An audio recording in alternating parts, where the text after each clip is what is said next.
Salut, j'espère que vous allez bien. Avant de commencer, j'aimerais vous poser quelques questions. Est-ce que vous galérez à vendre vos NFT sur les plateformes actuelles comme OpenSea, Rarible ou Mintable par exemple? Est-ce que vous avez l'impression que vos œuvres se noient dans l'océan de NFT qui sortent tous les jours? Et est-ce que vous êtes artiste numérique, mais aussi un artiste qui produit des œuvres physiques? Si la réponse est oui dans au moins une question, bon là j'ai vraiment l'impression d'être un robot. Alors la plateforme que je vais vous présenter tout de suite va vraiment vous intéresser. Vous l'avez peut-être remarqué, je fais beaucoup de vidéos en ce moment de présentation de différentes plateformes NFT, mais c'est plutôt bon signe. Ça montre qu'il y a de plus en plus de boîtes et de projets qui s'intéressent aux NFT. Allez, je ferme cette parenthèse. La plateforme que je vais vous présenter aujourd'hui est Synhouse, ou Synhouse. Je vais toujours galérer à dire ce genre de nom. Alors Synhouse est une plateforme de NFT. La première grande différenciation est que Synhouse combine l'art numérique avec l'art physique. En fait, la plateforme permet de combiner vos œuvres physiques avec vos NFT. C'est une sorte d'œuvre hybride au final. D'ailleurs, les questions que vous me posez en commentaire m'aident vraiment et me guident dans ma production et ma création de contenu. Je ne connaissais pas Larry jusqu'à ce qu'on me pose la question en commentaire, alors merci beaucoup pour votre participation. Bon, revenons à nos moutons avec Synhouse. Alors d'abord, comment ça marche? Alors vous avez votre œuvre physique et Synhouse va la transformer en NFT. Vous aurez donc à la fin votre œuvre en format physique et en format NFT. Pour chacun de ces formats, vous aurez un QR code qui permet d'authentifier votre œuvre physique comme votre œuvre numérique. Vous pourrez donc suivre les différentes transactions de votre œuvre hybride pour toujours. Et pour les acheteurs et les acheteuses, vous aurez évidemment un certificat d'authenticité stocké dans la blockchain, qui prouve et prouvera que vous êtes l'unique détenteur de l'œuvre hybride. Ah oui, et sachez que Synhouse ne se limite pas qu'à l'art. La plateforme offre ce même processus pour des cartes à collectionner, des vêtements, ou de l'immobilier par exemple. D'ailleurs, si vous faites un tour sur leur site, en ce moment où j'enregistre cette vidéo, vous verrez qu'il y a un appartement en vente sous forme de NFT. Du coup, vous aurez l'œuvre physique et le NFT de l'appartement. Ce qui est aussi très intéressant, c'est que Synhouse fait en sorte de marketer les œuvres et les artistes de leur plateforme. C'est un point important pour les artistes qui ne souhaitent pas se pencher sur ce côté promotionnel et marketing, et qui veulent tout simplement se focaliser sur leur création artistique. Et Synhouse le font notamment au travers de la réputation d'artistes reconnus, comme avec le partenariat avec Gizbar, un artiste français qui est réputé pour ses réinterprétations d'œuvres d'art classiques comme les célèbres Mona Lisa ou Frida Kahlo. Tout ça à sa sauce avec un style pop et street art. Il a récemment créé Space NFT qui est un tableau qui est séparé en 40 parties différentes, qui est séparé donc en 40 NFT distincts, et les acheteurs ont pu enchérir sur chacune des pièces. En plus de ça, chaque pièce est personnalisable avec un texte que Gizbar va écrire par la suite. Et une fois que toutes les pièces seront personnalisées, l'œuvre complète sera envoyée dans l'espace, d'où le nom Space NFT. Pour rappel, Gizbar est le premier artiste à avoir envoyé une œuvre dans l'espace avec son portrait de Mona Lisa expédié hors orbite en 2019. Pour faire court, le tableau a été emmené dans l'espace et un live a permis de suivre l'œuvre dans son aventure spatiale.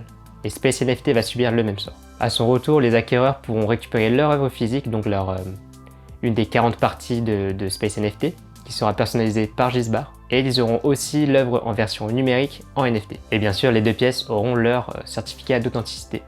Tout ça avec une belle histoire derrière elle. Et c'est un point que j'aime beaucoup dans cette plateforme, c'est qu'elle s'intéresse plus en profondeur à l'histoire de chaque œuvre, de chaque NFT, et non pas seulement à l'aspect physique ou visuel de l'œuvre. Bon, faut noter que l'accès à la plateforme se fait sur une sélection très pointue pour le moment. D'ailleurs, vous pouvez vérifier directement sur leur site qu'il y a très peu d'artistes pour le moment. Mais comme la majorité des plateformes qui pop ces derniers temps, Synhouse est encore très jeune, elle a été fondée en 2020, et la plateforme ne demande qu'à évoluer.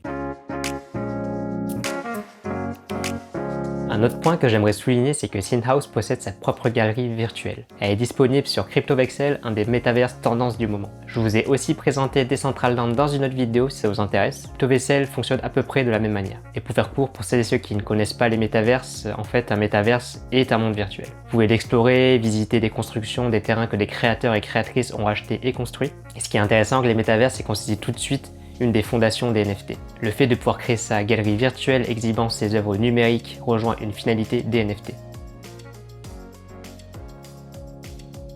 Synhouse a investi dans CryptoVexel en achetant des parcelles de terrain pour créer sa propre galerie virtuelle. Et si vous êtes intéressé au métaverse, vous avez peut-être remarqué que les prix pour une parcelle de terrain sont assez très élevés. Ce qui montre que Synhouse vise long terme en investissant dans des métaverses, qui peut mettre en confiance et donner de la crédibilité à leur projet, à leur plateforme. Sur leur galerie virtuelle, Synhouse expose les œuvres de leurs artistes présents sur leur plateforme, ce qui rejoint le deuxième point de la vidéo où on peut voir que Synhouse fait énormément de promotion pour ses créateurs. Et alors ça permet aux artistes de se focaliser sur la création plutôt qu'à la promotion. Mais je pense tout de même que c'est pas un point à négliger quand on est artiste et qu'on veut être indépendant. Le fait de dépendre de la promotion d'une plateforme, c'est au final comme dépendre d'un galériste ou d'une agence, au final.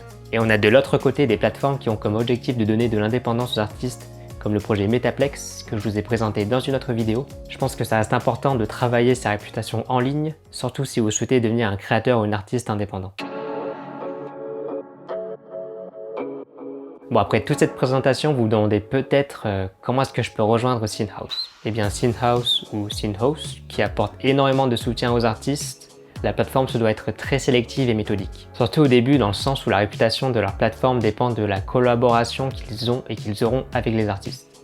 En fait, c'est une sorte de relation donnant-donnant. Plus concrètement, au moment où j'enregistre cette vidéo, le seul moyen de candidater est par mail. Si vous avez une bonne réputation, un beau projet et une belle histoire à leur présenter, vous pourrez sans doute faire partie des pionniers de SceneHouse. Bon, je n'ai pas de boule magique, je ne suis pas voyant, je ne sais pas si la plateforme va devenir plus tard plus accessible. En tout cas, je trouve que leur projet est très intéressant.